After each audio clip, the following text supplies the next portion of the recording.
I hope you have unlimited text messaging. By Miss Carr. Chapter 14.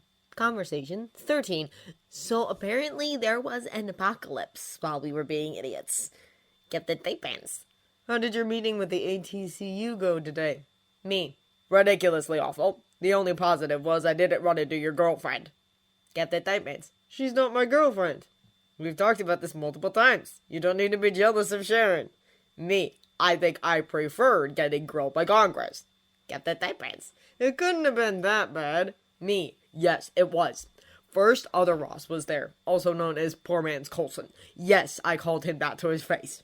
Get the tape pants. Why do you antagonize everybody? Me. Because he deserved it. He was a self-righteous prick who kept asking me if I made unauthorized contact with various enhanced people. Yes, you were among the list, so was the new player they're calling Nomad, ironically enough. Rescuing 20 people from a human trafficking ring with the help of super strength will get you on people's radars.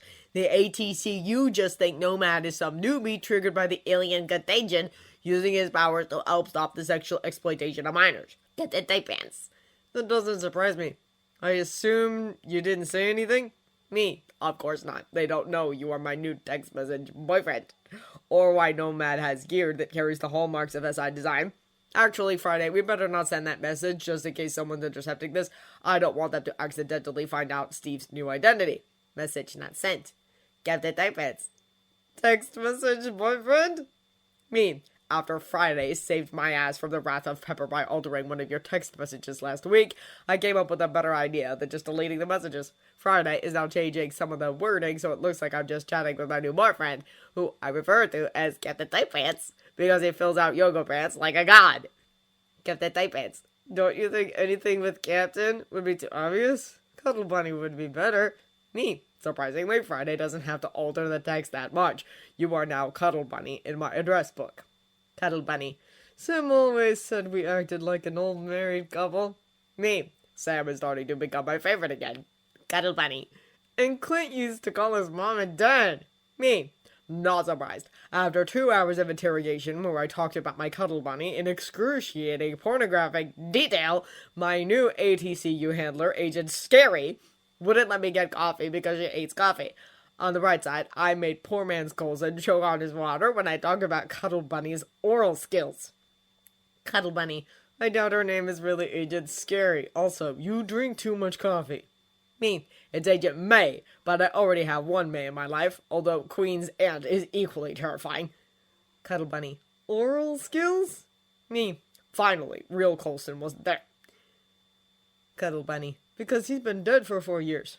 Me. I distinctly remember telling you that he hasn't been dead since about a week after the New York fuck-up. Okay, I didn't give you an exact time frame, but I did tell you that he's not dead. Cuddle Bunny. That was true! Me. Yes, I told you that Fury lied. Cuddle Bunny. He lied about a lot of things. Me. Including bringing back the dead through highly unethical means.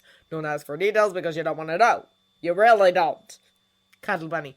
So, he really is the head of SHIELD that's part of the ATCU? Me. Yes, or rather he was. Between his unwillingness to go out and try to arrest you, and the clusterfuck that took out half of Galileo, Agent was asked to step down as the director of an organization that doesn't technically exist. Cuddle Bunny. How can you be asked to step down from an organization that doesn't exist? Me. They're trying to re-legitimize. Apparently, they earned brownie points for preventing an apocalypse while we were acting like toddlers. Although, not enough brownie points to keep a leader that doesn't want to enforce the registration provision of the Accords. Cuddle Bunny. How did you find out about the supposed apocalypse? Shouldn't that have made the news? Me.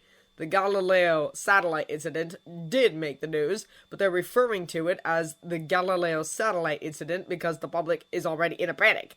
And it would be worse if the world knew that the satellite explosion that took out dozens of satellites was actually a warhead being safely detonated because it contained a gas that would have turned most of Europe into primitive superpowered zombies or something similar. I was a little too stunned to completely pay attention to everything going on in the briefing. Cuddle Bunny. At least you weren't playing with your phone. Me. Said warhead was stolen with the use of my father's tech from the ATCU facility in March, which makes me feel all nauseous inside. That's another thing that never made the news. It would have been really nice to know about that earlier because I could have rubbed it in Ross's face after his snide comments about Bruce. It turns out the U.S. government really did lose a nuclear warhead and agents team had to save their asses. Cuddle Bunny. Seriously? Me. We deal with aliens and mad scientists on a daily basis. This should not surprise you. Cuddle Bunny. It doesn't mean I'm used to it. Me.